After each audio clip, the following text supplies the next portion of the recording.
আজকে আমি হারিয়ে গিয়েছি আমার ছোটবেলায়। যখন আমি ছোট ছিলাম তখন আমার কাজিনদের সাথে এইভাবে কাগজের নৌকা বানিয়ে আমাদের বাড়ির সামনে একটা পুকুর ছিল, সেই পুকুরে ভাসাতাম আর খেলতাম। কি যে আনন্দের ছিল সেই দিনগুলা, ইস আবার যদি ফিরে পেতাম। আমাদের জেনারেশনের ছেলে মেয়েগুলা ছোটবেলায় কাগজের নৌকা নিয়ে খেলেনি এরকম মানুষ হয়তো খুঁজেই পাওয়া যাবে। তবে হ্যাঁ, একটা সময় আমরা নৌকা নিয়ে অনেক মজা করলো। এখন কিন্তু নৌকা দেখলে মাথা ভেরি ভেরি হট হয়ে যায়। প্লিজ তোমরা আবার আমার নৌকোর ভিডিও দেখে কেউ হট হয়ে যেও না, নাহলে কিন্তু আমি ভেরি ভেরি হার্ট হয়ে যাব। আমাদের বাড়ির পাশে এই জায়গাটা, তোমরা তো জানোই আমরা একদম গ্রামে থাকি, আর এইখান থেকে শহর বাজার ঘাট সবকিছু অনেক দূরে। আসলে ফ্যাক্ট হচ্ছে এটাই, শহর একরকম সুন্দর আর গ্রাম হচ্ছে আরেক রকম সুন্দর।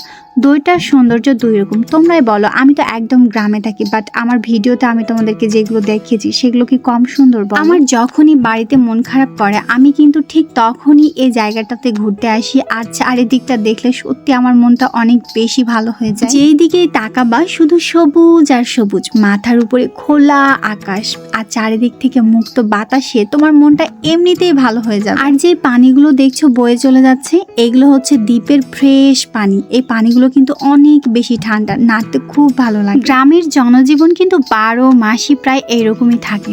আর এই যে দেখো ছাগলগুলো কি সুন্দর লাইন হয়ে যাচ্ছে, অপূর্ব লাগছে দেখতে। আমি যখন শহরে চলে যাব তখন কিন্তু এই জিনিসগুলো খুব মিস করব। এইদিকে আমার পাক্কা বুড়িটা কি করছে দেখো, পানি দেখলে কিন্তু তার মাথা একদমই ঠিক থাকে না। মানে তাকে যখন আমি গোসল করাই, গোসল করানোর পরে যখন আমি তাকে ওঠাই, সে এত বেশি কান্নাকাটি করে। আর এই পানিগুলো কিন্তু অনেক গভীর দিয়ে যাচ্ছে, কিন্তু তারপরও সে ভয় পাচ্ছে না। পানি দেখে সে কতটা খুশি তোমরা নিজেই দেখো। ওকে যদি সারাটা দিন পানির মধ্যে রেখে দেয় তারপরে ও ক্লান্ত হবে না, ও এত বেশি পানি পছন্দ করে। এইখানে এসে যদি সে দেখে এখান দিয়ে পানি বয়ে যাচ্ছে, তাহলে তাকে নামতেই হবে। আর নামার পরে প্যান্ট তারপরে জামা সবকিছু ভিজিয়ে ফেলবে। ওকে আটকানোর অনেক চেষ্টা করি কিন্তু পারি না। পরে আবার মনে হয় থাক, ও ওর মতো করে একটু এনজয় করুক। আর তাছাড়া আমি তো নিজেই এইরকম সুন্দর পানি দেখে নিজেই মাথা ঠিক থাকে না, তাহলে ওকে আর কি আটকাবো।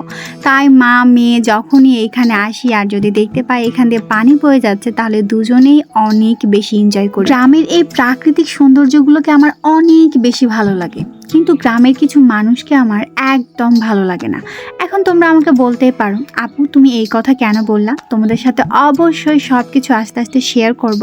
তবে আজকের ভিডিওটা এ পর্যন্তই রাখছি। সবাই ভালো থেকো, পরবর্তীতে আবার তোমার সাথে দেখা হবে। আল্লাহ হাফেজ।